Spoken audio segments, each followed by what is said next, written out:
આજે આપણે બનાવીશું પાપડીનો લોટ, જેને આપણે ખીચું પણ કહી શકાય.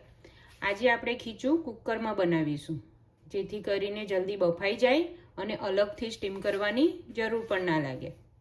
ચાલો આપણે ખીચું બનાવવાનું સ્ટાર્ટ કરીએ. મેં 1.5 ગ્લાસ જેવું પાણી લીધું છે.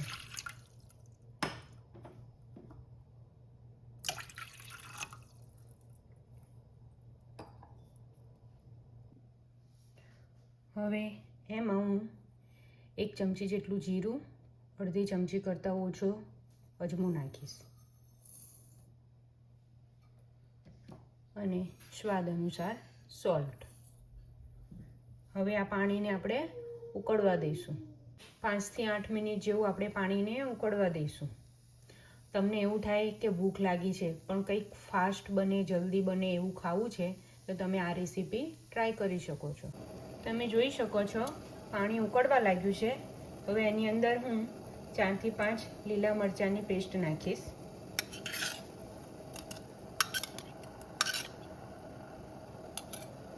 અને ઉકળવા દઈશ. પાણી ઉકળી ગયું છે. હવે હું એમાં 1 ચપટીક જેટલો ખાવાનો સોડા નાખીશ અને વેલણની મદદથી આ રીતે હલાવીને તરત જ હું અડધી વાટકી લોટ નાખીશ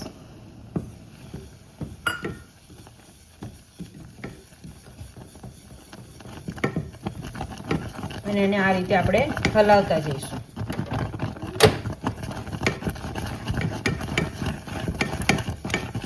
અંદર ગાંઠો ના પડે તેનું ધ્યાન રાખીશું.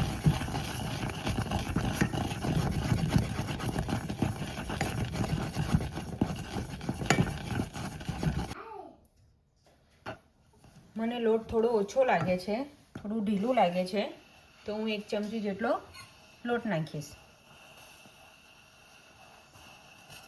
1-2 ચમચી જેટલો, અને એને આપણે હલાવી લઈશું.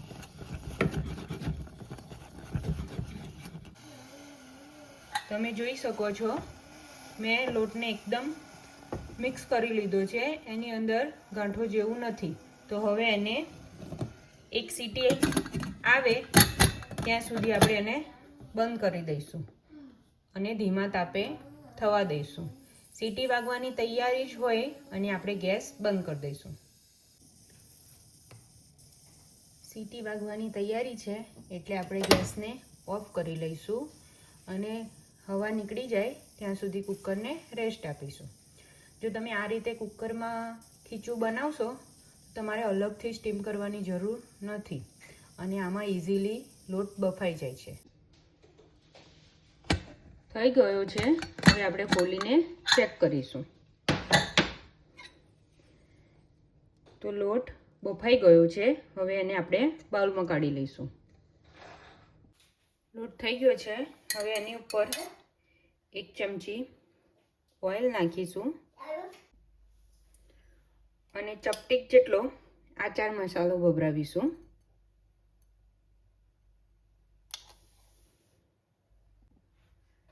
રેડી છે આપણું ખીચું. 10 મિનિટમાં બની ગયું છે.